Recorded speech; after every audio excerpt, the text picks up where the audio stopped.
नमस्कार फ्रेंड्स, मैं उत्पल पंड्या आपका इंग्लिश गुरु हाजिर हूँ हॉर्नबिल का पहला चैप्टर लेकर, जिसका नाम है the portrait of a lady. इसके ऑथर हैं खुशवंत सिंह। सबसे पहले मेरे चैनल को सब्सक्राइब कीजिए और शेयर कीजिए। ध्यान रखिए कि ये वीडियो सारे बच्चों तक पहुँच जाना चाहिए, जिससे वो इसका पूरा लाभ उठा सके। चलिए शुरू करते हैं। ये कहानी है खुशवंत सिंह और उनके नानी के बीच के रिलेशन के बारे में। खुशवंत सिंह बताते हैं कि जब वो छोटे बच्चे थे तब उनके माता पिता उनको अपनी नानी के पास गांव में छोड़कर शहर में चले गए थे। अब उनका पूरा बचपन नानी के साथ गुजरा। उनके बारे में वो बताते हैं कि 20 साल से वो नानी को जानते थे। उन्होंने अपनी नानी को एक बूढ़ी औरत ही देखा है।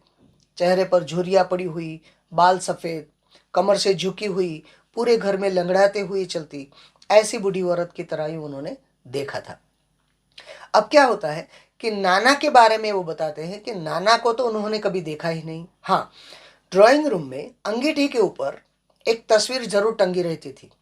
उनके नाना दिखने में 100 साल से भी ज़्यादा उम्र के लगते थे। उनकी सफ़ेद दाढ़ी छाती तक आती थी। बस इतना ही याद है। उनको देखकर लगता नहीं था कि उनकी कभी शादी हुई होगी या उनका कोई बच्चा या बच्ची होगी। हाँ, ये जरूर लगता था कि उनके कई सारे पोता पोती होंगे। अब खुशवंत सिंह अपनी नानी के बारे में सोच के बताते हैं कि नानी बचपन में उनके सारे काम किया करती थी, जैसे कि उनको नहलाना, धुलाना, खिलाना, पिलाना, यहाँ तक कि उनको स्कूल के लिए तैयार करना और स्कूल छोड़ने जाना। नहलाते समय नानी थोड़ी ऊंची आवाज में प्रेयर्स गाया करती थी। वो ऐसा सोचती थी कि खुशवंत सिंह ये प्रेयर सुनेंगे और उसको याद रखेंगे। खुशवंत सिंह को भी ये प्रेयर सुनना अच्छा लगता था। इसलिए नहीं कि प्रेयर ज़्यादा अच्छी लगती थी, इसलिए कि उनको नानी की आवाज़ ज़्यादा अच्छी लगती थी। लोग बताते थे कि उनकी नानी अपनी यंग एज में सुंदर हुआ करती थी। उनका एक हस्बैंड था, लेकिन ये बातें खुशवंत सिंह के लिए मानना थोड़ा कठिन होता था, क्योंकि जब से उन्होंने देखा था अपनी नानी को, एक बूढ़ी औरत ही पाया था। ऐसी बूढ़ी औरत जो दिखने में तो बूढ़ी थी, लेकिन बहुत ही प्यार वाली थी। खुशवंत सिंह के साथ उनका रिलेशन बहुत ही अच्छा था। वो ज़्यादातर समय खुशवंत सिंह के साथ ही अपना गुजारती थी। जब खुशवंत सिंह को वो स्कूल छोड़ने जाया करती थी, तब साथ में चपाती लेकर उस पर बटर लगा के उनको देती थी और थोड़ी सूखी हुई चपाती अपने साथ ले जाती थी। खुशवंत सिंह का स्कूल मंदिर के पास में पड़ता था। नानी खुद एक रिलीजियस औरत थी। जब तक खुशवंत सिंह स्कूल में बैठकर पढ़ते रहते थे, तब तक नानी मंदिर में बैठती थी, भजन कीर्तन या प्रेयर्स करती थी। उनके हाथ में हमेशा एक रोजरी बीड्स रहती थी, यानी कि एक माला रहती थी। वो मंत्र जाप किया करती थी। ये काम हर रोज चलता रहता था। स्कूल से आते वक्त कुछ कुत्ते जो उनके आसपास मंडराते रहते थे, उनके लिए वो चपाती ले जाया करती थी, उनको स्कूल से आते वक्त दे देती थी। ये काम चलता रहा। अब खुशवंत सिंह स्कूल में रिलीजियस पढ़ाई भी होती थी। ये नानी को बहुत अच्छा लगता था।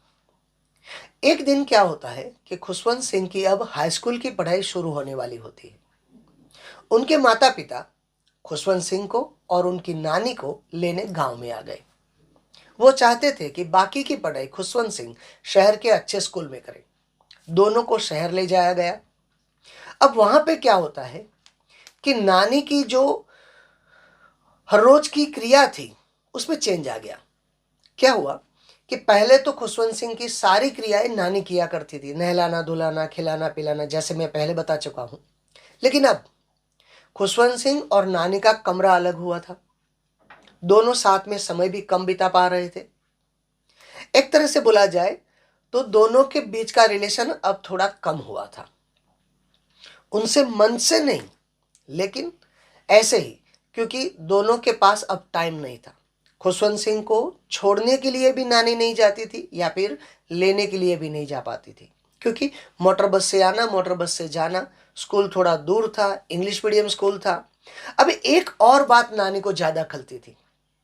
जब उन्होंने जाना कि खुशवंत सिंह के स्कूल में तो म्यूजिक की पढ़ाई होती है और नानी ये सोचती थी कि म्यूजिक अच्छे लोगों के लिए नहीं है, तो दूसरी बात यह थी कि उनके स्कूल में रिलीजियस पढ़ाई भी नहीं होती थी, स्क्रिप्चर्स वगैरह नहीं पढ़ाया जाता था। यह भी नानी को पसंद नहीं था।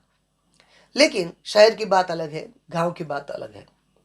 अब जबकि नानी के पास थोड़ा फ्री टाइम बच जाता था, वो प्रेयर्स में या माला फिराने में ही अपना समय पसार करती थी। थोड़ा बहुत शाम को जो टाइम बचता था, वो अपने बारामदे में बैठकर जो भी थोड़ी बहुत चपाती बची हुई होती थी, उनके छोटे छोटे टुकड़े कर चिड़ियाओं को दे देती थी। अब क्या होता था कि गांव में वो कुत्तों को खिलाती थी, शहर में बारामदे में बैठकर वो सब चिड़ियाओं को खिलाती थी। कई सारे पंछी वहां आते थे। कई कई बार तो ऐसा होता था कि कोई कोई चिड़िया उनकी गोद में बैठती थी या फिर कंधे में या फिर सर पर भी बैठ जाती थी। ये सब उनको बहुत मजे देता था। उनका टाइम ऐसे ही गुजरता रहा। अब खुशवंत सिंह का एक नया दौर शुरू होने वाला था। खुशवंत सिंह की यूनिवर्सिटी की पढ़ाई शुरू होने वाली थी।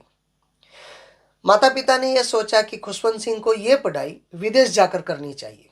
सब तय हो चुका था। नानी खुशवंत सिंह को छोड़ने के लिए रेलवे स्टेशन तक गई। उन्होंने वहां उनको हग किया, उनके फोरहेड पे एक किस किया। तब भी नानी ने कोई इमोशन नहीं दिखाया, ना कुछ बात की, सिर्फ अपने होठों पे प्रेयर चलती रही। खुशवंत सिंह जब नानी को गले लगे थे, तभी उन्होंने नानी के मुंह से प्रेयर सुनी थी, ना कोई सलाह, ना कोई और बात। खुशवंत सिंह को लगा कि नानी और उनके बीच का ये शायद आखिरी फिजिकल कांटेक्ट था, क्योंकि 5 साल के बाद जब वो वापिस आएंगे, पता नहीं नानी जिंदा मिलेगी या नहीं, क्योंकि बहुत साल हो चुके थे। नानी उतनी बूढ़ी थी, वो मानते थे कि अब इससे ज्यादा बूढ़ा हो ही नहीं सकता कोई इंसान। लेकिन मजे की बात यह थी कि 5 साल की पढ़ाई खत्म करके जब खुशवंत सिंह वापिस आए, नानी उनको लेने रेलवे स्टेशन आई। वैसे ही दिखती थी जैसी वो छोड़ के गए थे, कोई चेंज नहीं। वैसे ही जुरिया, वैसे ही सफेद बाल, वैसे ही लंगड़ाती हुई चाल।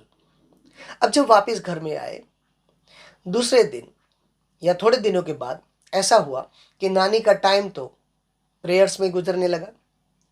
वो थोड़ा फ्री टाइम निकाल के दोपहर में चरखा चलाया करती थी। अब एक दिन वो जोर जोर से ड्रम बजाने लगी।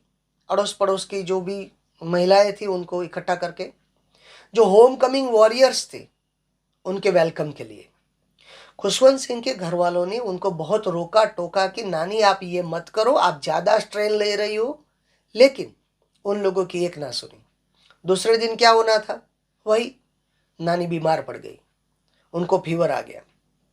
उनको रेस्ट करने के लिए बोला गया। उन्होंने रेस्ट किया, लेकिन बेड में उन्होंने सोचा कि कल का पूरा दिन मैंने कोई भी प्रेयर नहीं की, तो आज पूरा दिन मैं प्रेयर करूंगी। घर वालों को लगा कि ये एक सिंपल सा फीवर है, थोड़े दिनों में ठीक हो जाएगा, फीवर चला जाएगा। लेकिन नानी कुछ अलग ही सोच रही थी। उन्होंने सोचा कि ये उनके आखिरी दिन चल रहे हैं, उनकी डेथ अब नजदीक आ रही है। और ऐसा ही हुआ। एक दिन उनके चेहरे पे पेलनेस छा गई, चेहरा पूरा फीका पड़ गया।